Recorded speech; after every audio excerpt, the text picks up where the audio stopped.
అందరికీ జై జీవన్. నేను మీ 3J ప్రవీణ్. మిత్రులారా, ఈరోజు మనం మాట్లాడుకోవాల్సిన అంశము భీమా కోరేగావ్ ఘటన, పేష్వా యుద్ధానికి సంబంధించి కొంత సమాచారము మీ ముందుకు తెచ్చే ప్రయత్నం చేస్తాను. అసలు నిజానికి ఈ మధ్యకాలం కాదు, చాలా ఏళ్ళగా పేష్వా యుద్ధాన్ని లేదంటే భీమా కోరేగావ్ ఘటనని కొంతమంది స్వార్థపూరిత దళిత ఉద్యమకారులు, సూడో దళిత మేధావులు ఎవరైతే ఉన్నారో వాళ్ళు ఈ పేష్వా యుద్ధాన్ని లేదంటే భీమా కోరేగావ్ ఘటనని దళిత జాతికి ఆత్మగౌరవంగా చిత్రీకరించే ప్రయత్నం చేస్తున్నారు. ప్రయత్నము దేనివల్ల చేస్తున్నారు, దీని వెనకాతలు ఉన్నటువంటి కుట్ర ఏంటి అనేది మీ ముందు ఉంచే ప్రయత్నం చేస్తాను. మిత్రులారా, భీమా కోరేగావ్ ఘటనని దళిత జాతి మొత్తానికి కూడా ఆత్మగౌరవంగా చిత్రీకరించి ఐక్యవాదం ముసుగులో ఈ ఎస్సీ రిజర్వేషన్ వర్గీకరణ వ్యతిరేక వర్గం ఏదైతే ఉన్నారో, వర్గీకరణని వ్యతిరేకించే వర్గం ఈ తెలుగు రాష్ట్రాల్లో మరీ ప్రత్యేకంగా ఆ వర్గం ఎవరైతే ఉన్నారో దళితుల్లో ఉన్నటువంటి ధనికులైనటువంటి వర్గము చాలా ఉద్దేశపూర్వకంగా ఐక్యవాద ముసుగులో భీమా కోరేగావ్ అనే ఘటనని మొత్తం దళిత జాతికి ఆత్మగౌరవంగా చిత్రీకరించే ప్రయత్నం చేస్తున్నారు. అయితే మరి ఆ ఘటనని ఏ విధంగా చూడాలి మనం? నిజంగా దళిత జాతికి భీమా కోరేగావ్ ఘటన ఆత్మగౌరవమా?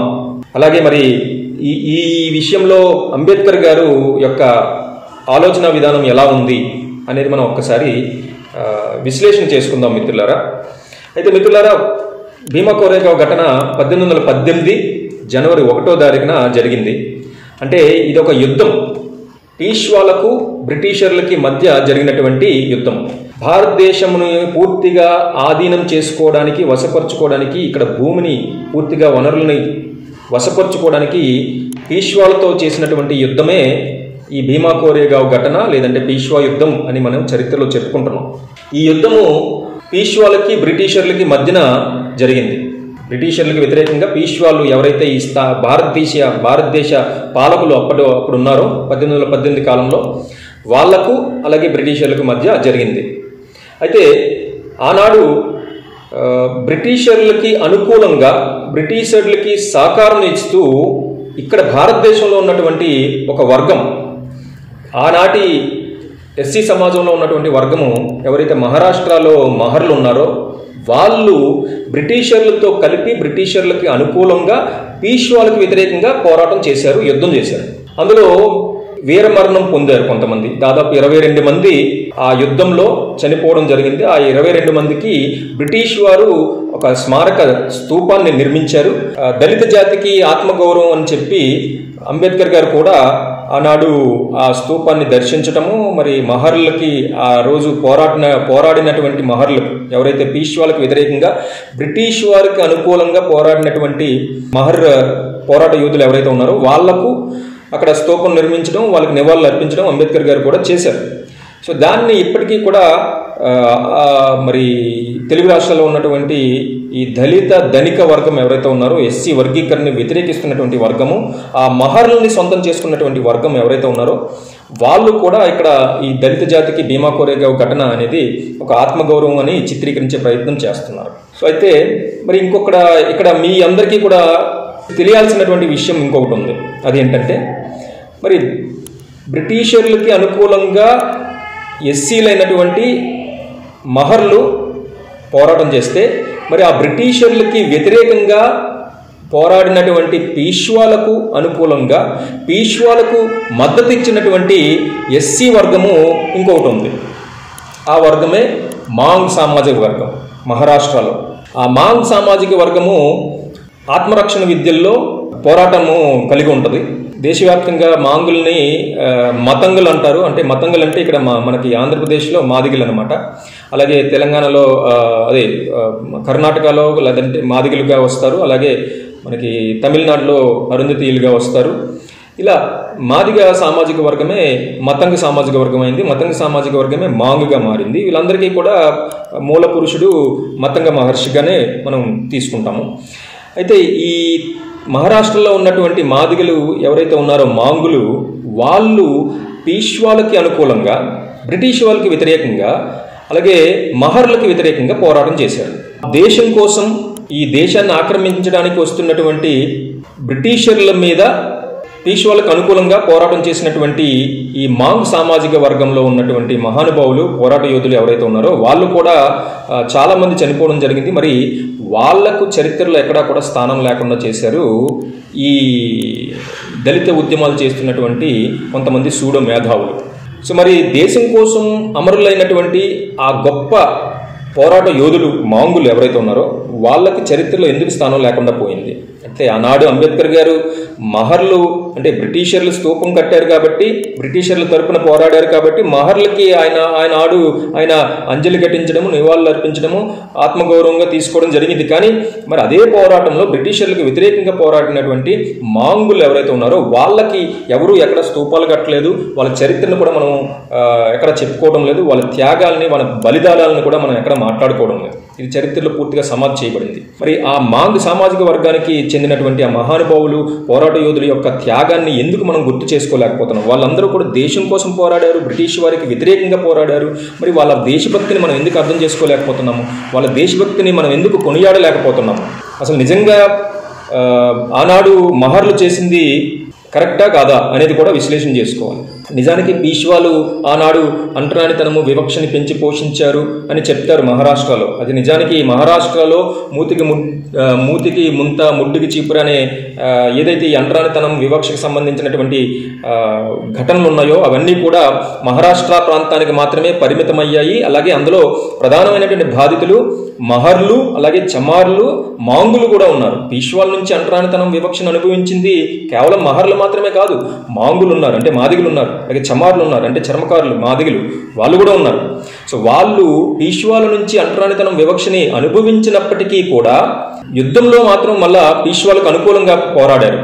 కానీ ఆ అవమానాలని, అంటరానితనాన్ని, వివక్షని భరించలేనటువంటి మహర్లు ఎవరైతే ఉన్నారో వాళ్ళు తిరగబడి బ్రిటిషర్లతో కలిసి మరి ఈ పీష్వాల మీద యుద్ధం చేశారు.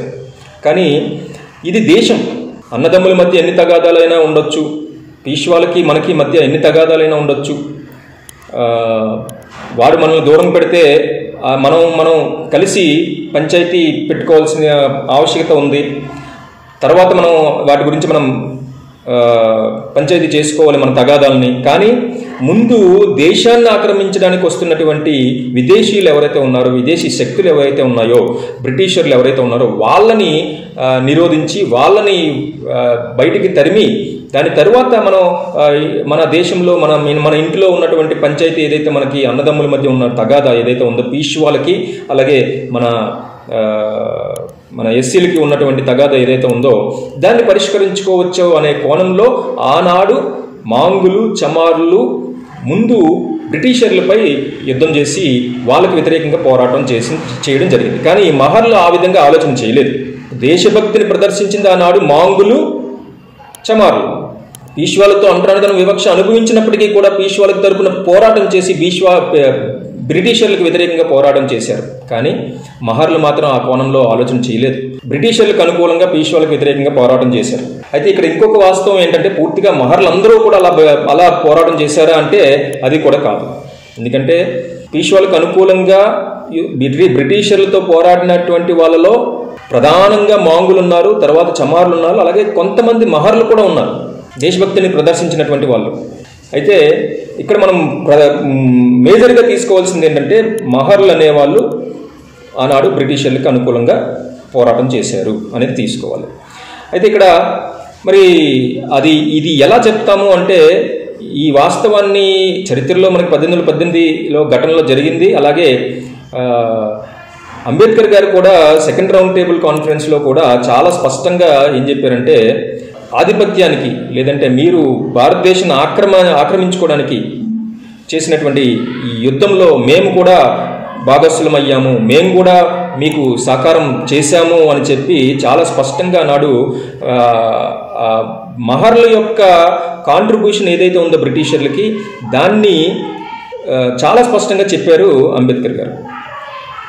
సో అంటే ఇక్కడ నేను ఈ విషయాలన్నీ ఎందుకు తెలియజేస్తున్నానంటే, నా కోణంలో ఏదైతే ఈ భీమా కోరేగావ్ ఘటన ఉందో ఈ పీష్వా యుద్ధానికి సంబంధించి, అది దళిత జాతికి ఏ మాత్రము ఆత్మగౌరవం కాదు. ఎందుకంటే ఆ భీమా కోరేగావ్ ఘటనలో బ్రిటిషర్లకి వ్యతిరేకంగా పోరాడినటువంటి మాంగులు మాదిగలు ఉన్నారు కాబట్టి, సో వాళ్ళు కూడా ప్రాణత్యాగం చేశారు కాబట్టి అది మనకి అవమానకరము, చింతించాల్సినటువంటి ఘటనగా మనం చూసుకోవాలి తప్ప ఆత్మగౌరవం అయితే కాదు అని మనం మాట్లాడతాం. ఎందుకంటే మన దేశాన్ని, ఇక్కడ భూముల్ని, ఇక్కడ వనరుల్ని, మన దళిత జాతిలో ఉన్నటువంటి వనరుల్ని కూడా ఆక్రమించుకోవడానికి ఆ బ్రిటిషర్లు ప్రయత్నం చేశారు. వాళ్ళని తరిమి కొట్టే ప్రయత్నమే ఈ మాంగులు మాదిగలు ఆనాడు చేశారు. సో అయితే ఇదే పోరాటంలో పీష్వా యుద్ధానికి ముందు, భీమా కోరేగావ్ ఘటనకు ముందు 1817లో అంటే ఒక సంవత్సరానికి ముందు మనకి ఖడికీ యుద్ధం అనేది జరిగింది. అదే ఖడికీ యుద్ధంలో ఇదే మాంగ్ సామాజిక వర్గానికి చెందినటువంటి స్వతంత్ర పోరాట యోధుడు రాఘోజీ సాల్వే, అంటే మనం ఇప్పుడు క్రాంతివీర్ లావోజీ సాల్వే అని చెప్పుకుంటున్నాం కదా, ఆయన యొక్క తండ్రి గారు అయినటువంటి రాఘోజీ సాల్వే, ఆయన కూడా ఖడికీ యుద్ధంలో బ్రిటిషర్లకు వ్యతిరేకంగా ఈ పీష్వా యుద్ధానికి ముందు, సంవత్సరానికి ముందు పోరాటం చేశారు. పోరాటం చేయడమే కాకుండా ప్రాణత్యాగం కూడా చేశారు. బ్రిటిషర్లు చాలా కిరాతకంగా ఆయన్ని ఉరితీశారు.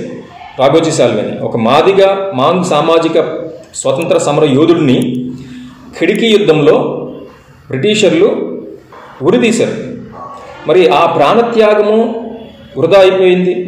దాని తర్వాత ఆ ఉరిని చాలా సీరియస్గా తీసుకొని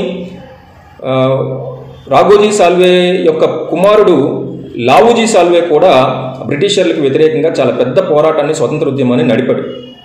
మరి ఈ పోరాటం మాంగులు ఆ రోజు దేశం కోసం చేసినటువంటి ఈ పోరాటాలన్నీ కూడా మనం వృధా చేస్తున్నాం. ఈరోజు నిజంగా ఆ పీష్వా యుద్ధాన్ని, బ్రిటిషర్ల గెలుపుని మనం ఆత్మగౌరవంగా తీసుకొని మనం ఉద్యమం చేస్తే కనుక అది మనల్ని మనం అవమానించుకోవడం అవుతుంది, మన దేశభక్తిని మనం శంకించుకోవడం అవుతుంది. మరి ఆనాడు మాంగులు చేసినటువంటి పోరాటము, ప్రాణత్యాగానికి అవమానం కూడా అవుతుందని నా వ్యక్తిగత అభిప్రాయం మిత్రులారా. సో అంచేత ఈ తంతంతా కూడా చేస్తుంది ఉద్దేశపూర్వకంగా తెలుగు రాష్ట్రాల్లో ఉన్నటువంటి కొంతమంది ఎస్సీ వర్గీకరణ వ్యతిరేకులు ఐక్యవాద ముసుగులో ఈ 59 కులాలని తమ గుప్పెట్లో ఉంచుకోవటం కోసం అంబేద్కర్ గారి పేరు చెప్పుకుంటూ, అంబేద్కర్ గారి బొమ్మ చూపించుకుంటూ ఈ పీష్వా యుద్ధాన్ని, భీమా కోరేగావ్ ఘటనని ఆత్మగౌరవంగా చెప్పే ప్రయత్నం చేస్తున్నారు. నిజానికి అది మనకి ఆత్మగౌరవం కాదు. ఎందుకంటే ఆ ఘటనలో మనకి మాంగులు చాలామంది ప్రాణత్యాగం చేశారు, దేశం కోసం పోరాటం చేశారు. సో అయితే మరి పీష్వాలు అంతగా మనల్ని అంటరానితనానికి, వివక్షకి గురి చేశారు కదా, అయినా మరి వాళ్ళకెందుకు అనుకూలంగా మాంగులు మాదిగలు పోరాటం అనుకూలంగా సహకారం అందించారు అని చెప్పి మీరు అడగొచ్చు. అయితే మిత్రులారా, ఒక్క విషయం నేను చెప్తాను. పీష్వాలు మనకి అంటరానితనానికి గురి చేశారు. అయితే అది మన ఇంటిలో సమస్య, మనం అన్నదమ్ముల మధ్య ఉన్నటువంటి తగాదా అది. అయితే మొదటగా మనం చేయాల్సినటువంటి కర్తవ్యం ఏంటంటే, ఎవడో విదేశీయుడు, బయటవాడు మన ఇంటిని ఆక్రమించుకోవడానికి వచ్చినప్పుడు, మన దేశాన్ని ఆక్రమించుకోవడానికి వచ్చినప్పుడు ముందు వాడిని తరిమి కొట్టాల్సినటువంటి బాధ్యత మన మీద ఉంది. వాడిని ముందు ఈ దేశాన్ని నుంచి తరిమి కొట్టి, తరువాత అన్నదమ్ముల మధ్య ఉన్నటువంటి ఏవైతే తగాదాలు ఉన్నాయో వాటిని పరిష్కరించేసుకోవాలి. అదే కోణంలో ఆనాడు మాంగులు మాదిగలు ఆలోచన చేశారు. పీష్వాలతో వాళ్ళు అంటరానితనం, వివక్ష అనుభవించినప్పటికీ కూడా దేశం దగ్గరికి వచ్చేసరికి వాళ్ళు ఆలోచన చేసింది ఏంటంటే, బ్రిటిషర్ని ముందు తరిమేసే ప్రయత్నం చేశారు. తర్వాత పీష్వాలతో ఏదైతే ఈ తగాదా ఉందో దాన్ని పరిష్కరించుకోవచ్చు అనే ఆలోచన విధానంతో వాళ్ళ నాడు భీమా కోరేగావ్ ఘటనలో పీష్వాలకు అనుకూలంగా పోరాటం చేశారు. కానీ మహర్లు ఆ విధంగా చేయలేదు. సో అంచేత మరి నేను అయితే చెప్తాను, భీమా కోరేగావ్ ఘటన ఒక మాదిగ్గా నాకు ఆత్మగౌరవం కాదు. ఎందుకంటే ఆ ఘటనలో చాలామంది మాదిగలు, మాంగులు ప్రాణత్యాగం చేశారు. బ్రిటిషర్లు అతి కిరాతకంగా మాదిగ సామాజిక వర్గానికి చెందినటువంటి పోరాట యోధుల్ని చంపారు, హత్య చేశారు. అది నేను ఆత్మగౌరవంగా తీసుకోలేను, అది నాకు అవమానకరంగా తీసుకుంటాను. అది నాకు నా ఆత్మాభిమానానికి సంబంధించినటువంటి విషయంగా నేను పరిగణలోకి తీసుకుంటాను, నా దేశానికి సంబంధించినటువంటి విషయంగా పరిగణలోకి తీసుకుంటాను. కాబట్టి ఎప్పుడూ కూడా మాంగులు, చమార్లు, చర్మకారులు, మాదిగలు ఈ దేశంలో స్వాతంత్ర ఉద్యమంలో ప్రధానమైన భాగంగానే ఉన్నారు తప్ప బ్రిటిషర్లకు అనుకూలంగా ఈనాడు లేరు. మరి 1857 తిరుగుబాటుకు ముందే ఈ దేశంలో మనకి బాంకే చమార్ అనే చర్మకారుడు గెరిల్లా పోరాట యుద్ధాన్ని మొదలుపెట్టాడు. దాని తరువాత మరి జలియన్వాలాబాగ్ ఘటనలో కూడా తీవ్రంగా నిరసన చేసినటువంటి వారు కూడా బ్రిటిషర్లకు వ్యతిరేకంగా నిరసనకారులు ఎవరైతే ఉన్నారో వాళ్ళు కూడా చర్మకారులు, వాళ్ళు బలిదానాలు కూడా చేశారు. దాదాపు 1200 మంది చమార్లు ఆనాడు జలియన్వాలాబాగ్ ఘటనలో అతి కిరాతకంగా బ్రిటిషర్లు చంపడం జరిగింది వాళ్ళని. అలాగే మరి జగజీవన్ రామ్ గారు కూడా స్వాతంత్రోద్యమంలో భాగంగా 2 సార్లు జైలు జీవితం దాదాపు 36 నెలలు గడపడం జరిగింది. అలాగే మరి స్వాతంత్రోద్యమంలో అనేక మంది మనకి ఉద్దమ్ సింగ్ కూడా, మరి ఉద్దమ్ సింగ్ ఉదంతం మనకు తెలిసిందే. ప్రత్యేకంగా ఒక వీడియో కూడా చేస్తాను, ఆయన చేసినటువంటి త్యాగం ఏంటనేది. ఆయన చేశాను ఆల్రెడీ ఉద్దమ్ సింగ్ గురించి, జలియన్వాలాబాగ్ ఘటన గురించి కూడా చేశాను. సో ఈ విధంగా మనకి స్వాతంత్రోద్యమంలో ఎప్పుడూ కూడా లావోజీ సాల్వే యొక్క శిష్యుడే మనకి బాలగంగాధర్ తిలక్. సో అలాగే స్వాతంత్రోద్యమము కాంగ్రెస్ అసలు మొదలైందే బాలగంగాధర్ తిలక్తో. సో మరి స్వాతంత్రోద్యమానికి నాంది పలికింది, జై శ్రీరామ్ నినాదాన్ని ఇచ్చింది.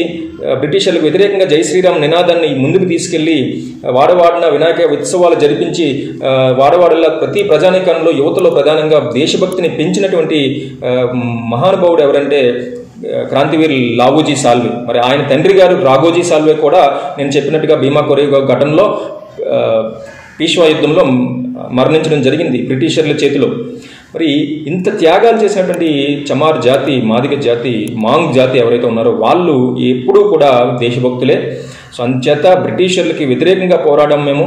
సో అంచేత భీమా కోరేగావ్ ఘటన మాకు ఆత్మగౌరవం కాదు ఎట్టి పరిస్థితుల్లో. దాన్ని రాజకీయం చేసి దళిత ఉద్యమాలని చెప్పుకుంటూ వాటిని ఆత్మగౌరవంగా ఆ ఘటనని ఆత్మగౌరవంగా చిత్రీకరించే ప్రయత్నం చేస్తూ మొత్తం 59 కులాలను తమ అధీనంలో గుప్పెట్లో పెట్టుకుంటూ ఐక్యవాద ముసుగులో అంబేద్కర్ బొమ్మ పెట్టుకొని రిజర్వేషన్లు కాజేయాలని చూస్తే ఖబర్దార్. జై జీవన్, జై జాంబవ.